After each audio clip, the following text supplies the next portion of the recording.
E aí pessoal, tudo bem? Galera, a gente vai dar continuidade aqui ao século XIX, né? A gente combinou aí de ver em 2 aulas, se possível, mas pela preparação dos slides aqui eu vi que não vai rolar, certo? A gente vai ter que ver em 3 aulas, tá bom?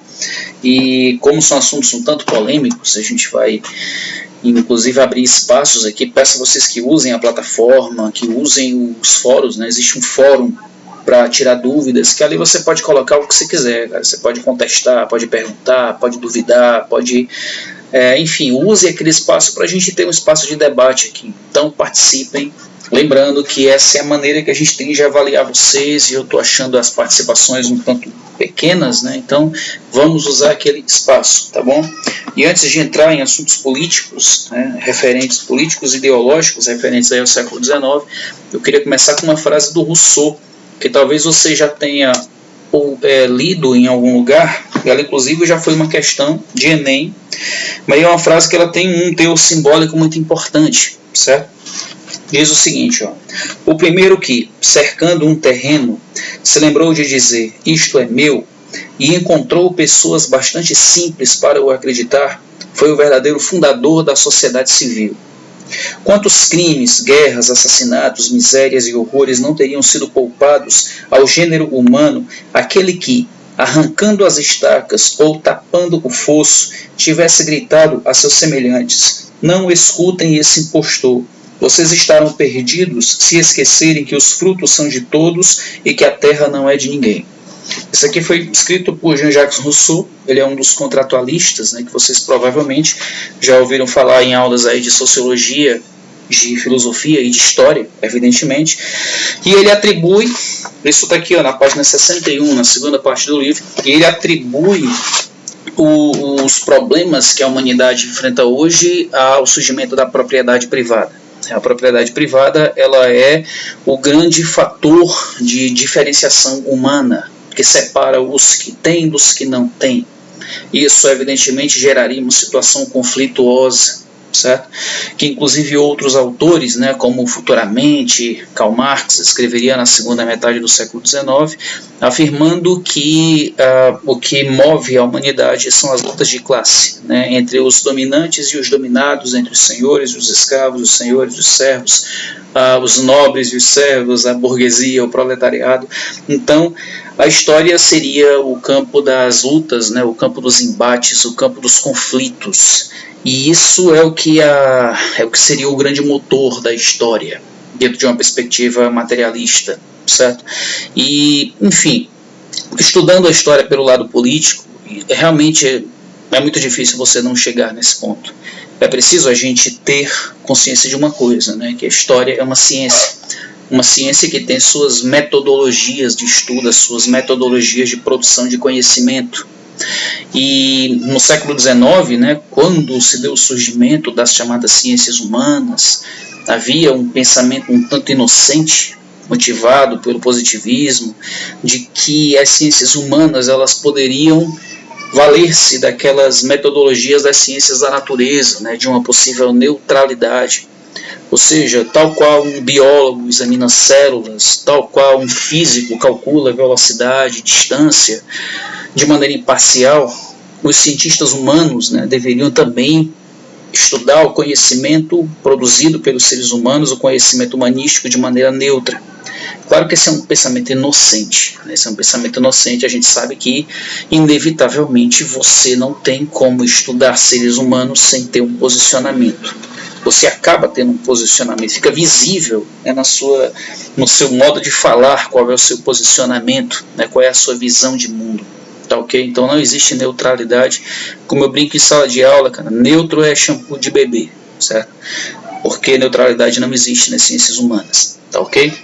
Um outro livro também que eu indico para vocês lerem é esse daqui, ó, A Origem da Família, da Propriedade Privada e do Estado. Ele é do Engels, é um livro também muito bom e bem simples, viu, galera? Bem simples de ler, vale a pena você conhecer, né? São obras universais aí que te permitem ter uma visão mais ampla do mundo, né? Sair do senso comum. Isso é interessante, viu? Agora, é claro que, ainda que não sejamos neutros, né, a gente, enquanto professores, digamos assim, a gente tem que ter o cuidado de não entrar naquela onda do proselitismo, né, de tentar introduzir assim, a nossa visão de mundo, fazer com que todo mundo pense como a gente pensa, porque, enfim, né, como diriam os gregos antigos, né, a verdade é uma coisa, a nossa opinião é outra.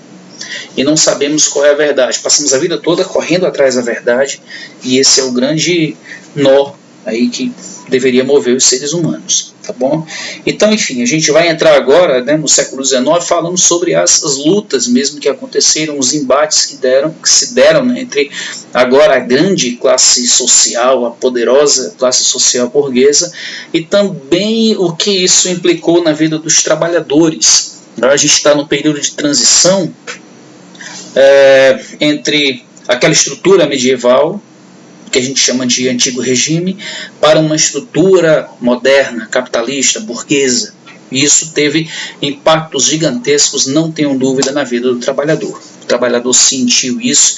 O capitalismo, né, depois ali de vencer o mercantilismo, de conseguir se livrar daquelas amarras de controle dos reis, né, sobre a economia, depois do avanço do liberalismo, depois do liberalismo econômico, se colocar como a grande ideia do século XIX, o capitalismo entra numa nova etapa mais livre, numa nova etapa de desenvolvimento, numa nova etapa de crescimento, numa nova etapa de crescimento tecnológico, e é claro que o trabalhador vai sentir isso de maneira muito forte.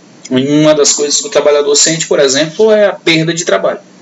A perda de trabalho, porque no século XIX as inovações tecnológicas oriundas ali da chamada Segunda Revolução Industrial vai produzindo determinados maquinários, por exemplo, que vai tornando o trabalho no campo desnecessário.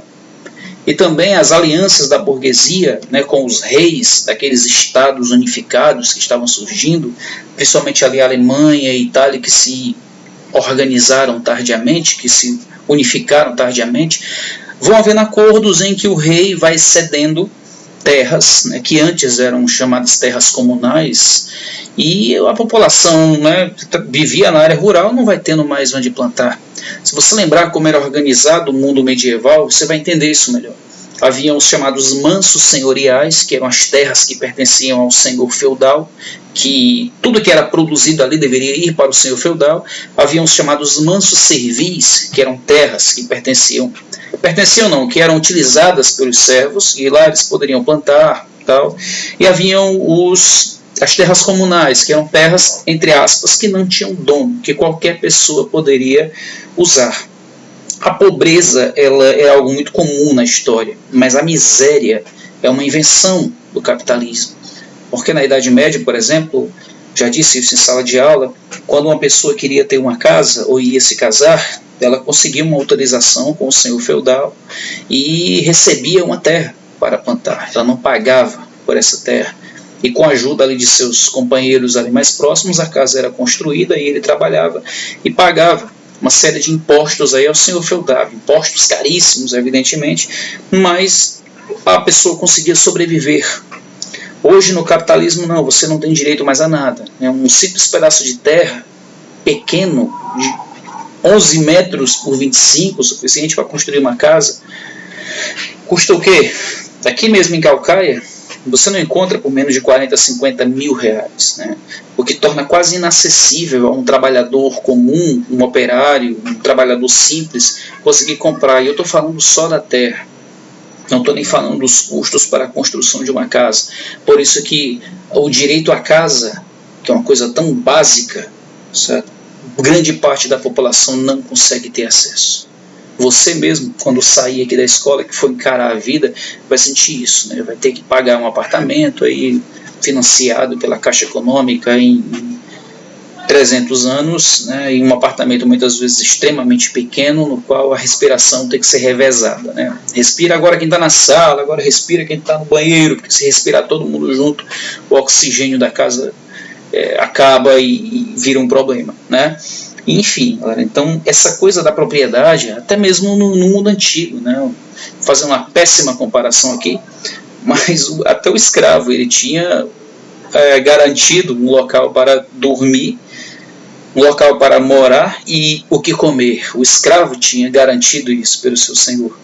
Já uma pessoa hoje no capitalismo, não, meu irmão, você não tem isso garantido por ninguém. Então, se tu não se virar, certo, você vai passar aí as maiores necessidades do mundo. Então, as ciências humanas, elas servem para isso, para problematizar essas coisas, e muito importante, desnaturalizar as coisas. Porque como a gente nasceu nesse lance, a gente enxerga tudo isso como natural, é assim mesmo, não há o que fazer. É preciso tirar esta penumbra ideológica, certo? De simplesmente termos esse espírito de aceitação e criarmos uma visão mais crítica sobre aquilo que a gente está vendo, né? A única função da história é essa, galera, das ciências humanas é essa. A gente não dá lucro, a gente não temos uma profissão mercadológica, certo? Então, a nossa única função no mundo é justamente tentar desmantelar, na medida do possível, esse sistema e tentar criar uma visão crítica aí nas pessoas.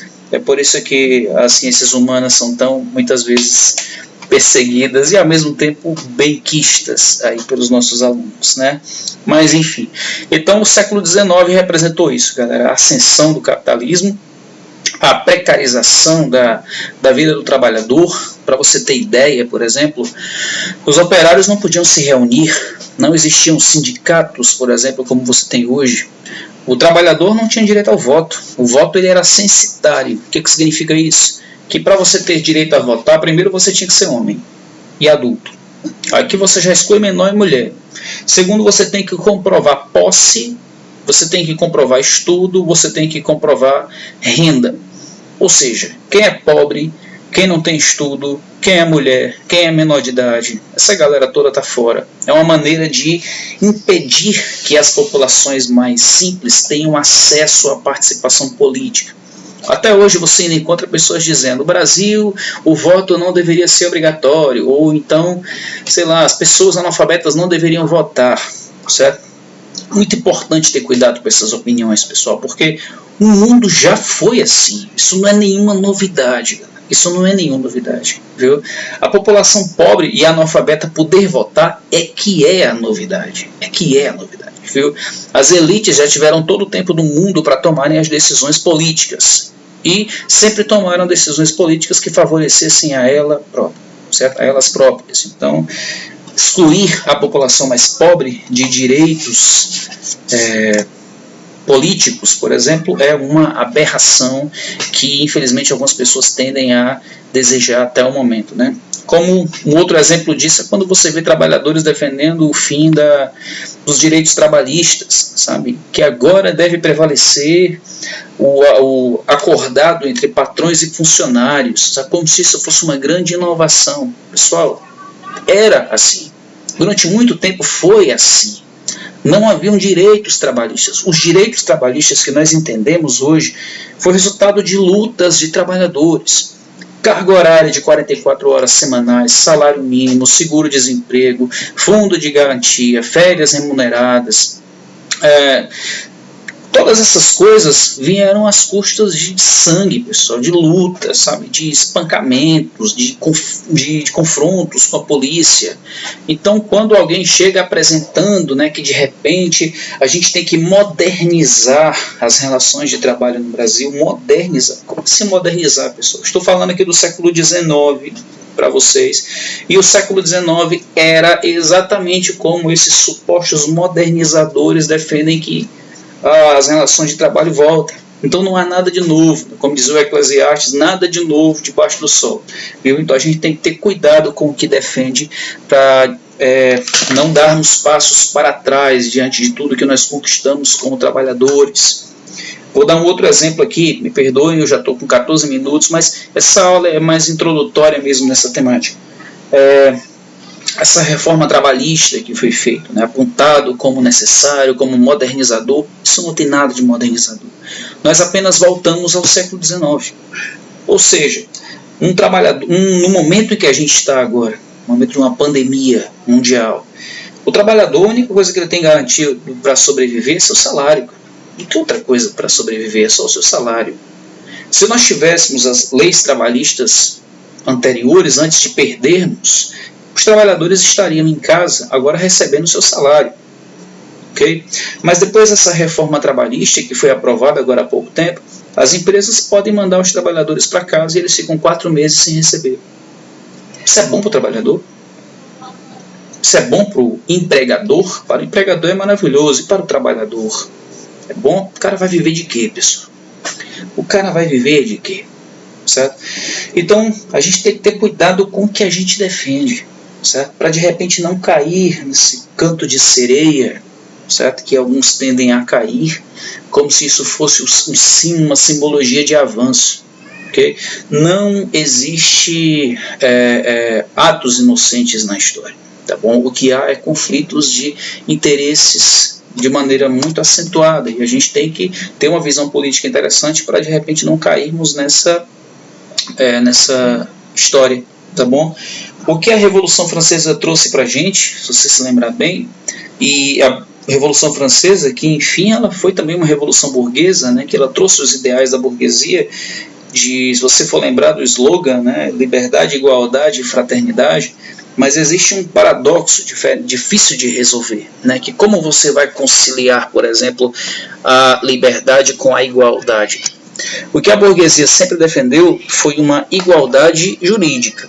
O que é igualdade jurídica? Teoricamente, nós temos os mesmos direitos, certo? Eu digo teoricamente porque nós sabemos que a coisa não funciona dessa maneira. Ainda que nós sejamos iguais perante a lei, a gente sabe que, legalmente falando, dependendo do teu poder aquisitivo, a lei ela vai se inclinar de uma determinada maneira. E mais do que isso, as leis elas são forjadas segundo o interesse de uma minoria, como a gente vai ver mais aqui para frente. Então, nem mesmo a igualdade jurídica nós conseguimos conquistar. Tá bom? E essa igualdade jurídica ela não abrange, por exemplo, igualdade social. Nós inventamos com o capitalismo o conceito de miséria, que não havia. Porque nós retiramos, né, aquela ideia do Estado não intervir na sociedade, fez com que simplesmente a população mais pobre fosse desamparada. Isso é uma coisa que infelizmente passou a acontecer. Aqueles trabalhadores do campo que foram perdendo seus empregos, eles foram se deslocando para as cidades. E nas cidades eles tiveram que se encaixar dentro daquelas fábricas que estavam nascendo e tiveram que se enquadrar naquelas relações de trabalho terríveis. Outros trabalhadores, né, não querendo se encaixar nas fábricas, eles foram procurar construir a vida em outro lugar. Num dos fenômenos de maior migração humana já registrados pela história, que foram aquelas fugas de europeus em busca de outros lugares para sobreviver. E aí você faz um link aqui com a história do Brasil. Aqui no Brasil estávamos aonde? Estávamos com Dom Pedro II, aquela coisa do embranquecimento social, a vinda de imigrantes, italianos, espanhóis, portugueses, uma leva de europeus, alemães vindo ali para a região sul, sobretudo. Então você tem uma leva de imigrantes vindo para cá. Não é porque o Brasil é bonito, não, pessoal. É que a coisa na Europa estava realmente ruim, entendeu? Não que aqui no Brasil eles encontraram coisa melhor, mas a situação na Europa estava realmente muito complicada, e os que não vieram para cá e continuaram na Europa tiveram que se encaixar naquela vida fabril, terrível, miserável. As fábricas eram sujas, eram infectas, eram úmidas, eram fétidas, eram cheias de ratos, insetos, aracnídeos, o que você puder imaginar. Eram quentes, eram insalubres, eram perigosos. Pessoas tinham braços, mãos, né, pedaços do corpo arrancados pelos equipamentos, pelas máquinas. As mulheres trabalhavam, né, também junto com os maridos nas fábricas, e assim como as crianças também, as mulheres recebendo metade do que o homem recebia, e a criança metade do que a mulher recebia, certo? Vez por outra morria alguém, vez por outra alguém perdia uma mão arrancada por uma máquina. Então as condições eram terríveis, viu? E não existia carga horária de trabalho. As pessoas chegavam a trabalhar de 14 a 16 horas por dia nas fábricas. E era muito comum, né, os novos feitores, que a gente chama de supervisores, ficarem alterando o relógio. Usar relógio era proibido. Se alguém fosse pego com relógio, certo? Ele poderia ser preso. O relógio não era de pulso ainda, era aquele da cordinha que você puxava aqui do bolso. Mas se alguém fosse pego com relógio, poderia perder seu emprego, porque era proibido na fábrica alguém ter relógio. porque era muito comum os supervisores alterarem o relógio, né, atrasarem o relógio, a pessoa trabalhar mais tempo. Não tinha esse negócio de férias, não tinha. Se a mulher ficasse grávida, trabalhava até praticamente dar à luz, e quando dava à luz, ela era demitida. Então era uma situação realmente de trabalho terrível. E os salários eram extremamente pequenos. Os donos, né, da fábrica procuravam ajustar os corpos dos seus trabalhadores para que eles produzissem cada vez mais. Então foi havendo uma intensa divisão do trabalho para tornar os trabalhos mais simples, né, para que eles produzissem de maneira mais automática. Então o trabalhador não tinha mais controle do que estava fazendo, ele nem sabia mais o que estava produzindo. Ele trabalhava ali produzindo uma pequena peça, depois veio aquela esteira, né, de inspiração de Taylor, né, Taylorismo, que o Ford colocou em prática no começo do século XX, em que cada um fazia uma pequena parte da produção e ninguém tinha domínio, ninguém tinha ideia nem do que estava produzindo ali, certo? As demissões eram imensas, as pessoas não poderiam protestar, todas as manifestações de trabalhadores eram consideradas criminosas, eram consideradas como contravenções ao Estado. Então, meu irmão, a situação do trabalhador era um negócio muito complicado. Um outro livro que eu indico, que eu ia trazer para mostrar, mas esqueci, é um livro chamado Vigiar e Punir, do Michel Foucault, que é um livro muito bom, que ele fala justamente isso, de como as instituições de controle do século XIX, elas iam moldando as pessoas e encaixando dentro do que era considerado normalidade naquele período. Normal é o quê? É a pessoa que se enquadra às determinações do mercado. Qualquer pessoa que discorda daquilo dali é considerado anormal e está sujeito a punições, a internações, seja lá o que for, certo? A prisões. Então, estar dentro das normas era algo fundamental. E as instituições de controle daquela época, eu estou falando de manicômios, estou falando de escolas do século XIX, eu estou falando de fábricas, elas procuravam ajustar o homem para formar o que Foucault chama de corpos dóceis, ou seja, pessoas que não protestam, pessoas que não reclamam, pessoas que não questionam, pessoas que simplesmente obedecem e se ajustam perfeitamente ao mercado de trabalho, certo? Então, tudo isso, claro, era uma ideia, mas que não necessariamente aconteceu como previsto, né? Afinal de contas, a história não tem só um lado, a história tem também o lado dos proletariados, né? Tem um lado aí da galera que não vai se submeter sem reagir. E evidentemente que os trabalhadores procuraram reagir das mais variadas formas, né? Só a título de curiosidade, isso aqui é uma imagem que tem no livro do Foucault. Olha o conceito de corpos dóceis, né, de ajuste. Uma árvore que nasce torta, você coloca do lado de um tronco e você vai amarrando cordas e você vai apertando essa árvore até ela ficar reta. Ou seja, pessoas que não se enquadram àquela normalidade, você tem que fazer a mesma coisa que foi feito com essa árvore. Aí você tem que ir ajustando a pessoa e punindo, e vigiando, e fiscalizando, e encaixando aquela pessoa até ela se enquadrar com o que a classe dominante considera como normal. Tá bom? Até a própria concepção de trabalho, ela foi criada uma penumbra ideológica para mudar o seu conceito original. Trabalho, eu não sei se vocês sabem disso, mas religiosamente falando, né, biblicamente falando, trabalho é um castigo. É um castigo dado ao homem e à mulher por terem comido, né, do fruto da árvore do conhecimento do bem e do mal. Então o homem tem que trabalhar agora, comer agora através do suor do seu rosto, né, vai ter que trabalhar, meu irmão. Isso é um castigo divino. Na Idade Média, né, trabalho vem de tripalium, né, que eram 3 paus que eram usados como instrumento de tortura. Então, trabalho era visto como um castigo. Na Grécia Antiga, trabalhar era motivo de vergonha, era para homens inferiores. Assim como na Idade Média, a nobreza não trabalhava, isso era um fator de distinção social. Okay?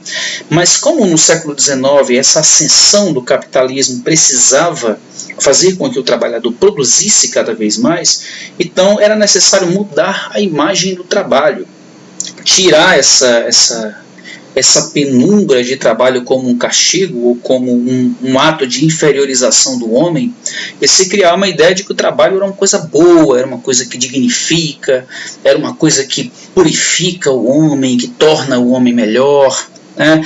Deus ajuda quem cedo madruga. Como é mais que tem?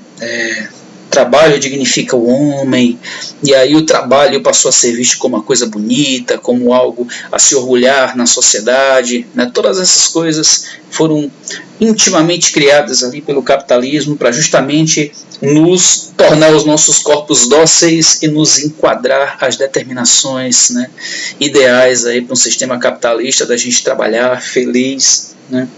Enfim, a gente vai ver na próxima aula o que é um trabalho alienado. O que é um trabalho alienado, ou seja, você não trabalha mais, o trabalho não faz mais parte da sua vida, o trabalho é apenas um veículo para você ganhar um salário, certo? Para a maioria das pessoas. Alguns têm o privilégio de ter um vínculo com o trabalho, como é o caso de professores, como é o caso de médicos, mas a imensa maioria da população não. Vai trabalhar porque tem que ganhar o salário, não está nem aí para o que está sendo produzido. É o típico trabalho alienado que a gente vai ver aí com mais calma na próxima aula nossa, tá bom?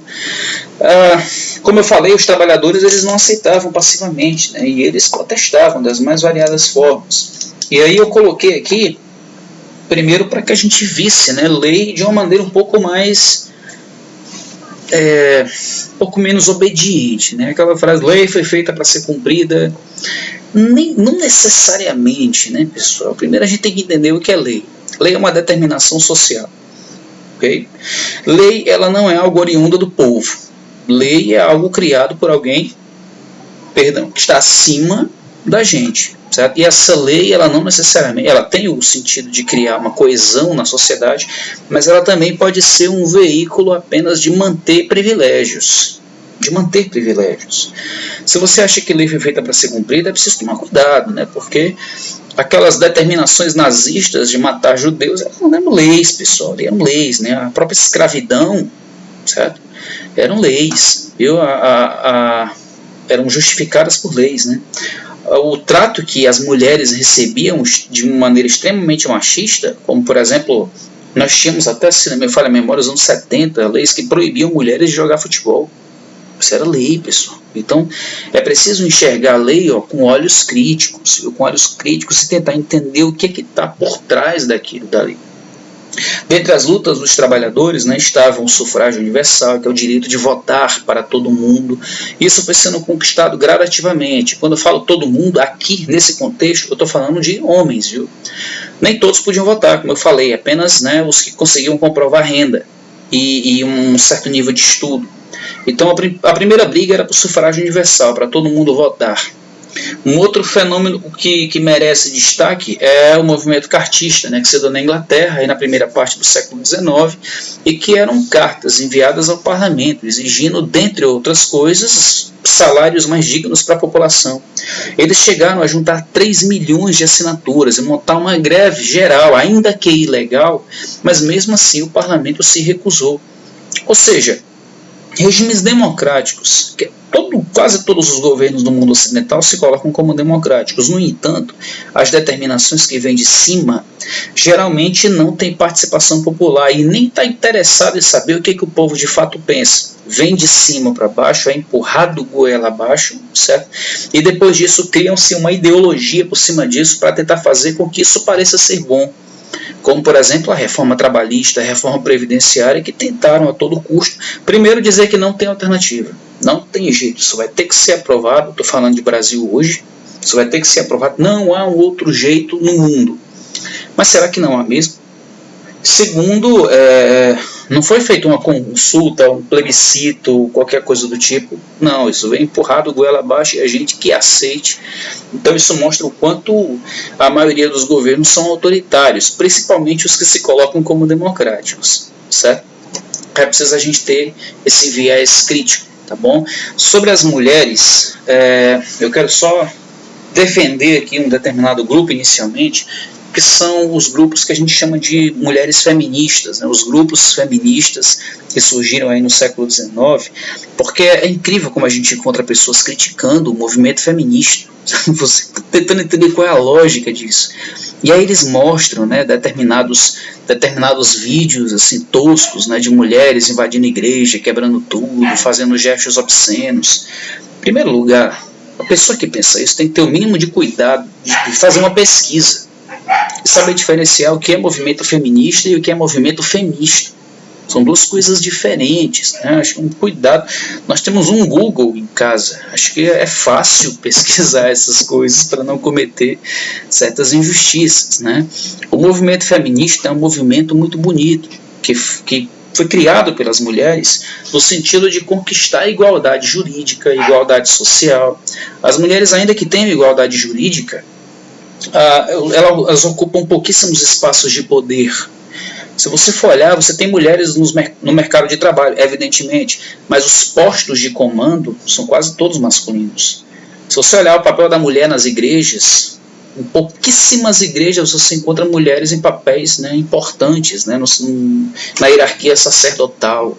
Se você olhar nas Forças Armadas, você tem mulheres ocupando postos, mas no alto escalão das Forças Armadas, da polícia, você quase nunca encontra mulheres. Então onde é que estão as mulheres nos espaços de poder? Você olhar na maioria dos ministérios, dos governos, você quase não encontra mulheres. Você quase não tem mulheres governando o país. Você quase não tem mulheres. Claro que você tem uma ou outra, mas em níveis percentuais elas ocupam pouquíssimos espaços. E olhe que a luta das mulheres por espaço é uma coisa muito antiga, remonta aí ao século XIX, numa época em que se acreditavam que as mulheres eram inferiores, que as mulheres não eram tão inteligentes quanto os homens, que as mulheres elas tinham um talento natural para o lar. A mulher, a função da mulher é cuidar do lar, é ter filho, é ser bela, recatada e do lar, como diria o Michel Temer, né? Nosso ex-presidente, né? Entre aspas, por aí vai. Mas, enfim, então esse tipo de pensamento é justamente o pensamento combatido pelo movimento feminista, né? A coisa da objetificação da mulher, a mulher ser tratada como objeto, da mulher ser vinculada, né, ao assédio, vinculado no sentido de que a mulher pode ser assediada dependendo da roupa que ela tiver, porque ela está dando indício de que quer ser assediada.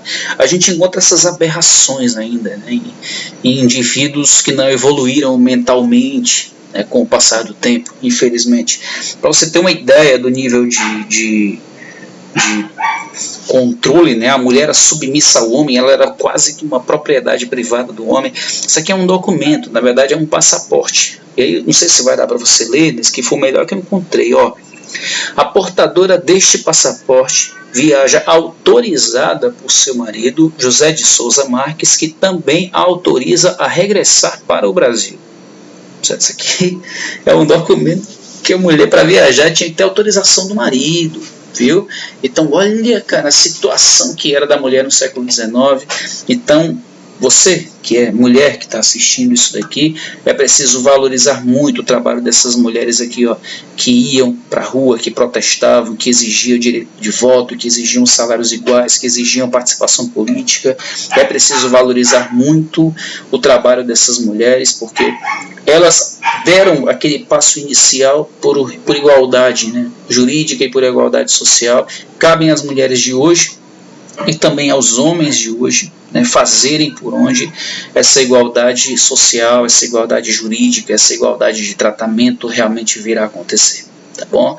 Então essa foi a aula, né, meio que introdutória. Próxima aula a gente vai entrar em assuntos um pouco mais extensos, né? A gente vai discutir socialismo, anarquismo, comunismo e enfim. Peço a vocês aí que acompanhem com a gente, tá bom? E manifestem aí a opinião de vocês, tá bom? Isso aqui são crianças, viu? Crianças trabalhando nas fábricas sem infância alguma. Para quem defende, por exemplo, que crianças têm que trabalhar, como a gente via por aí, meninos dizendo, não vejo problema nenhum de trabalhar na fábrica do meu pai, eu ajudava, a gente vê essas aberrações. Trabalho infantil é isso aqui, pessoal, ó. Meninos sujos de carvão, meninos engraxates, meninos carregando, sabe, carroças com material reciclável. Esse tipo de trabalho infantil nunca poderia acontecer, e nunca poderia ter acontecido e nunca poderá acontecer, né, se nós tivermos a dignidade de lutar para construir um país melhor, tá bom? Então é isso, pessoal. Abraço para vocês. Próxima aula a gente continua discutindo aí, viu? Abraço aí, até a próxima.